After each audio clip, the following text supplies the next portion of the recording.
YouTubers. Tommy Loves Boost. Hope you're well. Yeah, I thought I'd just run by a new video by you guys. Obviously, if you've been following me on social media, you've seen that I've bought a new car. The car is, if you haven't guessed it already, a Toyota Soarer. Basically, this is my lovely garage. It's really small and tiny. It's going to be an absolute ball ache to do a lot of the work, but hey ho, you got to try and save money while you can, innit? So I'm going to do quite a bit of work myself, but then I'm going to get a lot of other work done by my friend Zavi. For that, I will try and put that on the channel as well. A lot of people have been messaging me saying, you know, when's it going to be ready, what needs to be done to it. So I thought I would give you basically a rundown of what the car's got, what it hasn't got, what I'm going to do, so on and so on. So basically, yeah, if you've been following Monky London, if you haven't, I suggest you give him a follow because he's sick. He's a sick YouTuber, honestly, highly recommend his videos. Give him a follow.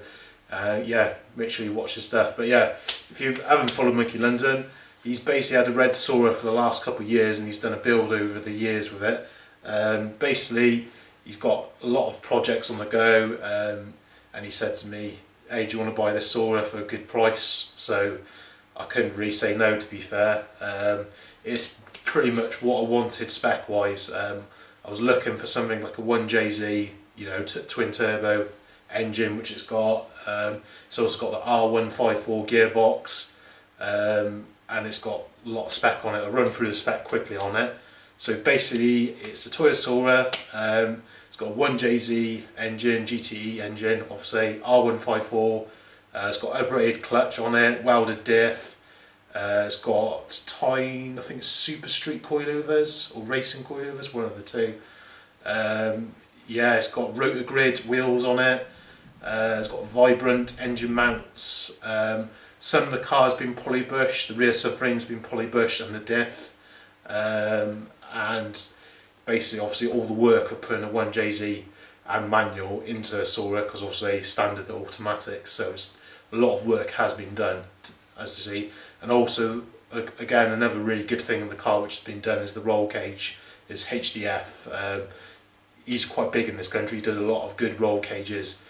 It was one of the reasons why I wanted the car as well, because obviously if you're going to go faster, higher speeds, you want a bit more protection. So yeah, it was basically what's been done to the car I wanted to do, to be fair. So I was looking for a 1JZ with like a decent roll cage and a big-ish car. So yeah, unfortunately, I thought I'd let you guys know as well, I have scrapped the GS300. I might cry now. Yeah, the GS300's done me so proud over the time I've had it. I've learned so much with that car. I mean, I've been drifting now for a year and literally it's taught me everything to know what you can't do with drifting, to be fair. So yeah, basically I ended up scrapping it, breaking it, selling off bits and pieces. And yeah, basically I've made room now for the Toyota Soarer. So yeah, I was a bit sad, but obviously quite excited at the same time, because I felt with the GS300, I obviously got to my limit with it and I couldn't go any further. So yeah, that was obviously one of the reasons why I wanted to get something newer, better chassis, you know, more power, manual gearbox, and hence the Soarer was, you know, the answer. It's quite interesting, I didn't realise this until I looked on Wikipedia. If you go on Wikipedia and you search for a Toyota Soarer, it gives you all the, you know, the lengths, dimensions, the weight. If you do it with a GS300, because I had a Mark II, they're very similar actually, which I didn't really realise at the time. So hopefully, I'm hoping, I should be able to drift it half decent, I'm hoping anyway. As obviously it's going to be a lot better chassis to drift than my GS300. Obviously it's more power, manual gearbox, and so on and so on. So yeah, it's going to basically be a lot better car, and obviously it's good for the channel because if you like me, I love watching build and stuff and, you know, things like that. So hopefully you enjoy it. So yeah, basically I'll give you a little run through the car. Basically when I bought the car, it wasn't running. Now there was like an electrical issue with it. Basically my friend Zavi came round, spent a couple of hours and we got it running now. So really pleased with that, it's all running. But if you're not aware or not, there's a lot of work that needed to be done on the car, hence why I've bought it at a good price, and also obviously to do the work as well how I wanted to do it.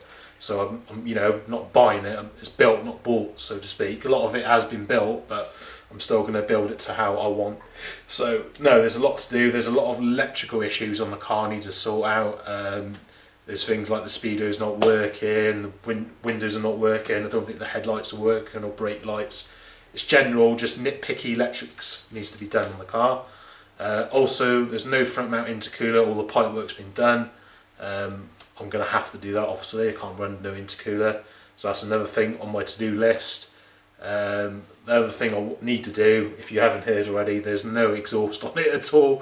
It's literally downpipe cut off, and that is it. It is, you know, it is loud, and it is really loud, and my neighbours don't like me as it is, so I'm going to have to sort that out. So again, that's going to be another thing I'm going to be doing. I've got lots of cool ideas what I'm going to do to this car. I'm going to try and make it, obviously, you know, a lot different to how people normally do it, try and put my touch on it, so it's going to be good.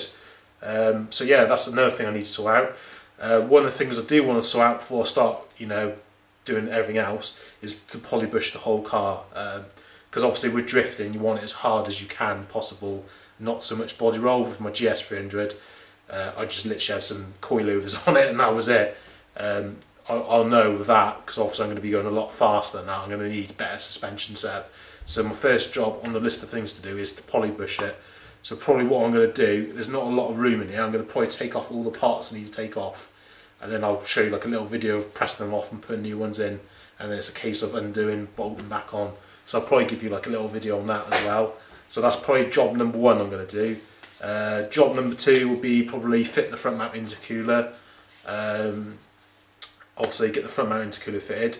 The exhaust side of things I'm going to have to get custom made, because I haven't got a TIG welder. I've got a MIG welder, but I want it TIG welded. I want it done properly. If any of you know me, I like to do things properly. So that side of things I'll probably get my friend Zabby to do. It needs to obviously be emptied, the car, and there's, you know, there's quite a lot of list of nitpicky things that need to be done to get it to standard. So yeah, this is just a little video giving you a rundown, what's going on, what's involved, you know. Have I bitten off more than I can chew? Only time will tell. Hopefully I haven't, but no, it's going to be a cool project. I mean, I'm really excited. It's what I wanted to do. This should help, you know, my drifting go up more and more now, I'm hoping, because I'm obviously going to have a lot better, you know, competitive chassis. Depends on money and time next year. I might try and see if I can. I'm looking to hopefully do a BDC license, because obviously the cage that is in the car is BDC approved, so it's probably something I'm going to want to do in the possible future, hence why I bought the car, because I'm looking and planning on in the future. So yeah, no, I've got a lot of things I want to do. There's a lot of exterior things I want to do to the car, a lot of interior things I want to do, a lot of engine things I want to do, but I'm not going to bombard you with a lot of things I'm going to do. I'm just going to kind of do it step by step.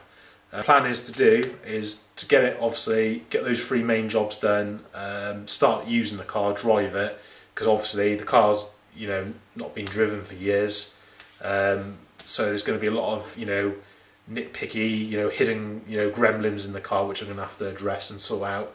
So that's my plan. This is probably like stage 1 of the Soarer build, I'd say. So I'm going to get all that done basically, and then stage 2 will begin, and trust me when I say stage 2 will be lit. It will be next level.